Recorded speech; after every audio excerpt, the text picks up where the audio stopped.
Biden let a lot of supercells in. Biden was an incompetent president, had no idea what he was doing.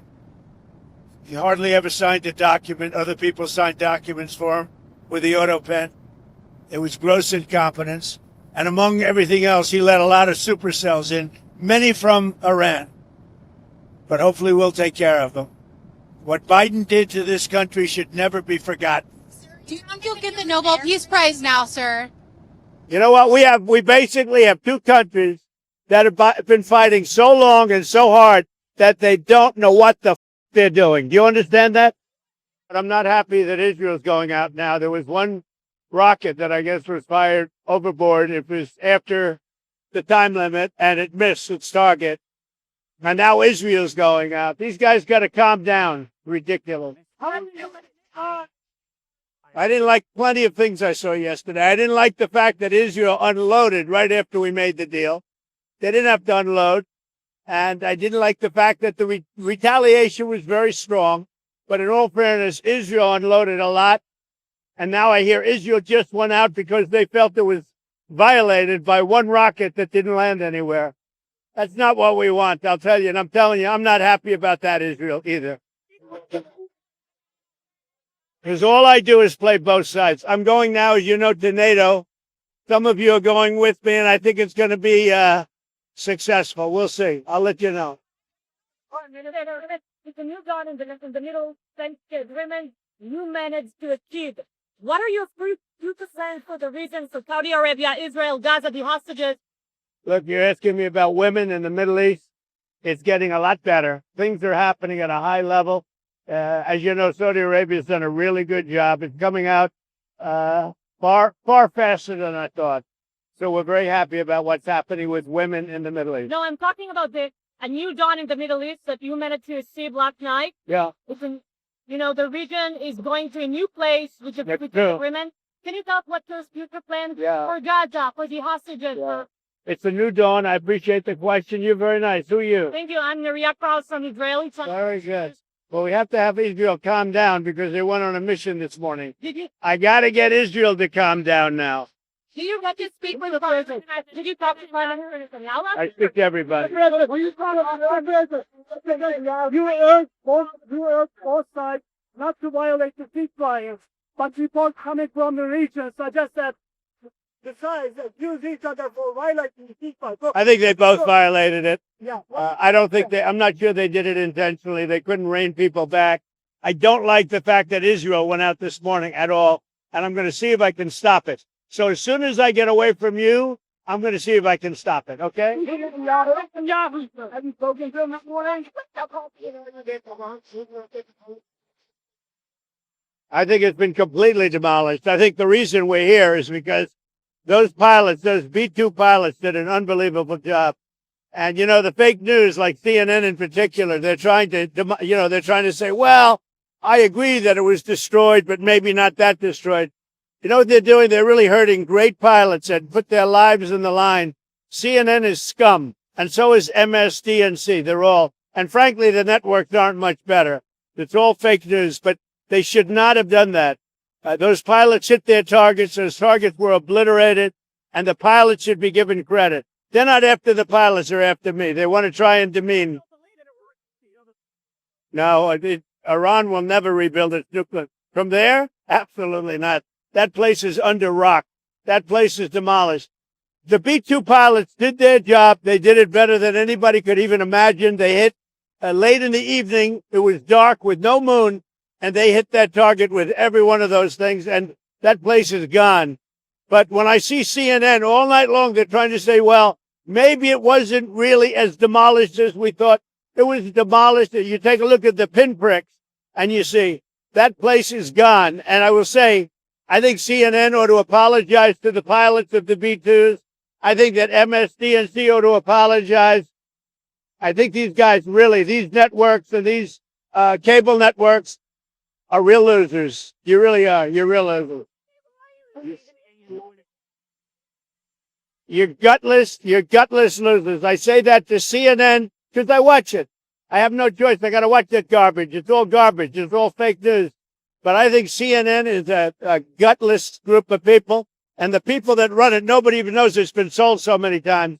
But the people that run it ought to be ashamed. MSDNC, a guy named Brian Roberts, he heads it. He's a disgrace. He's a weak, pathetic disgrace. Well, Iran violated the peace agreement and the ceasefire agreement. Do you believe that Iran is still committed to peace? Yeah, I do. They violated it, but Israel violated it too. Israel, as soon as we made the deal, they came out and they dropped a load of bombs, the likes of which I've never seen before. The biggest load that we've seen. I'm not happy with Israel. You know, when I say, okay, now you have 12 hours, you don't go out in the first hour and just drop everything you have on them. So I'm not happy with them. I'm not happy with Iran either. But I'm really unhappy if Israel's going out this morning because the one rocket that didn't land, that was shot, perhaps by mistake, that didn't land. I'm not happy about that. You know what? We basically have two countries that have been fighting so long and so hard that they don't know what the they're doing. Do you understand that? Do you want any consequences for Israel or Iran for breaking? They didn't do anything. No, they didn't do anything. They would have if I put out a statement on truth, and they didn't do anything. Sir, how are you confident that this might not happen again? Say in a couple weeks then. Tired of it. I think they don't want it to happen again. And Iran's not going to have a nuclear weapon, by the way. I think it's the last thing on their mind right now. Mr. President, did Iran make any commitments yesterday about uranium enrichment? What? About uranium enrichment? They're not going to have enrichment, and they're not going to have a nuclear weapon. And they know that. They're going to get on to being a great trading nation. You know, they're very good traders. And they're going to be a great trading nation, and they have a lot of oil. They're going to do well. They're not going to have a nuclear weapon. The last thing on Iran's mind right now is nuclear weapons. Can you clarify what you meant when you mentioned regime change in your Truth Social post the other night? Which? Regime change? Do you want to see regime change in Iran? No. If there was, there was. But no, I don't want it. I'd like to see everything calm down as quickly as possible. Regime change takes chaos. And ideally, we don't want to see so much chaos. So we'll see how it does. You know, the Iranians are very good traders, very good business people. And they got a lot of oil. They should be fine. They should be able to rebuild and do a good job. They're never going to have nuclear, but other than that, they should do a great job, which is exactly where I've been saying for years. You cannot let Iran have a nuclear weapon. But we're going to be with, where's Marco? I think Marco's here someplace. You know, our great Secretary of State. But we cannot let them have a nuclear weapon. They won't have a nuclear weapon. And I will tell you, the last thing on their minds is nuclear weapons. They don't even want to think about nuclear. And our B-2 pilots made this all possible. They had a magnificent hit in the dark of night with no moon, no light, no nothing. They hit the target perfectly, wiped it out. And the press is very disrespectful. I saw CNN fake news going, well, maybe it wasn't a perfect hit. It was perfect. They said maybe it did destroy it. We agree it did destroy it, but maybe it could have destroyed it more. No, it couldn't have destroyed it more. Everyone hit. And it's very disrespectful to those great geniuses and patriots that flew those planes through tremendous danger. So CNN and MSDNC are a disgrace. And so are the others. I mean, they're pretty much all a disgrace. But it's an amazing period of time. Now we're going to NATO, and we'll get a new set of problems. We'll solve a new set of problems. Do you think you'll meet with Zelensky when you're there? Yeah, probably. I'll see him. Yeah. What would you say to him? Say, how you doing? They're tough. He's in a tough situation. Should have never been there. Sir, you said a couple days ago that you didn't think the U.S. should have to agree to the 5% increase in GDP on defense. No. Do you want to? I was the one that said that's what they should be paying, as you know. No, I should do something. And they're having a problem with Spain. There's always a problem with Spain. Because Spain's not agreeing, which is very unfair to the rest of them, frankly. So the U.S. won't be increasing our GDP to 5%. We should pay what everyone else. You know, they're in Europe. We're not. You know, a lot of that money goes to rebuilding their bridges, their roads, so it can take heavy equipment. And, you know, we don't have any roads in Europe. We don't have any bridges in Europe. So, no, it wouldn't be quite the same thing for us. But we're with them. Are you still committed to Article 5 of NATO? Depends on your definition. There's numerous definitions of Article 5. You know that, right? But I'm committed to being their friends. You know, I've become friends with many of those leaders, and I'm committed to helping them. What do you want the role of NATO to be going forward once these other countries are spending? By having a unified system, I think we're going to have stronger peace, better peace. And I think we have that. You know, when I went to NATO, they were broke. When I first started this whole thing, seems like a long time ago, 9 years, right? But they were broke. I knew it immediately. I said, you guys are broke. They weren't paying their dues. 7 of the 28 countries, at the time it was 28, were paying their dues, but they weren't paying very much. NATO was broke. Then I said, you're going to have to pay, and we did a whole thing, and now they're paying a lot. Then I said, you're going to have to lift it to 4% or 5%, and 5% is better. And they just, I guess they're voting on that today, but they're going to be lifting it to 5%. That's good. It gives them much more power.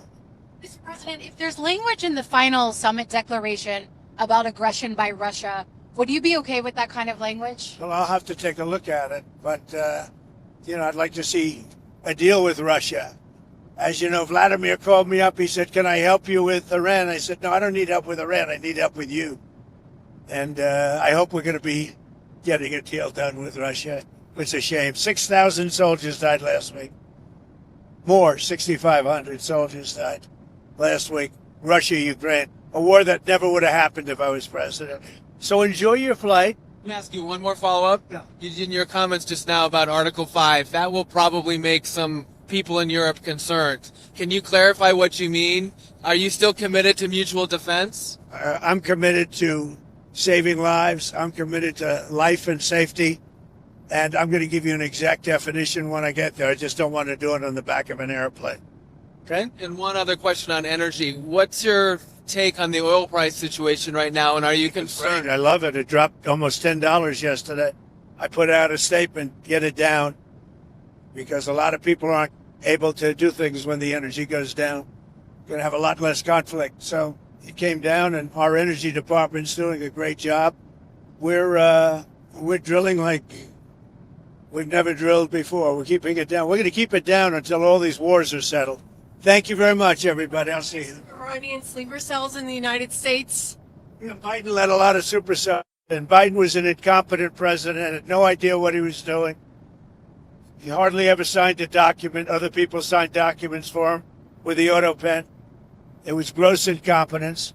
And among everything else, he let a lot of supercells in, many from Iran. But hopefully we'll take care of them.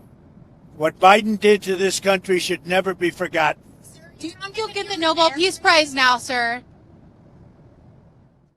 Looking for news that actually tells the truth, not just the headlines they want you to hear? Then it's time to sign up for OAN Live. It's your go-to source for unfiltered news, sharp debate, and 5 hard-hitting political talk shows, including my show, Real America with Dan Ball. You can watch live anytime, anywhere. No noise, no nonsense, just real reporting and bold conversations that matter to you and your family. You can sign up for OAN Live now to see the truth unfold, and you can catch Real America every weeknight at 8 p.m. Eastern. Just go to live.onn.com. Again, that's live.onn.com and sign up today and start watching every weeknight at 8 p.m. Eastern.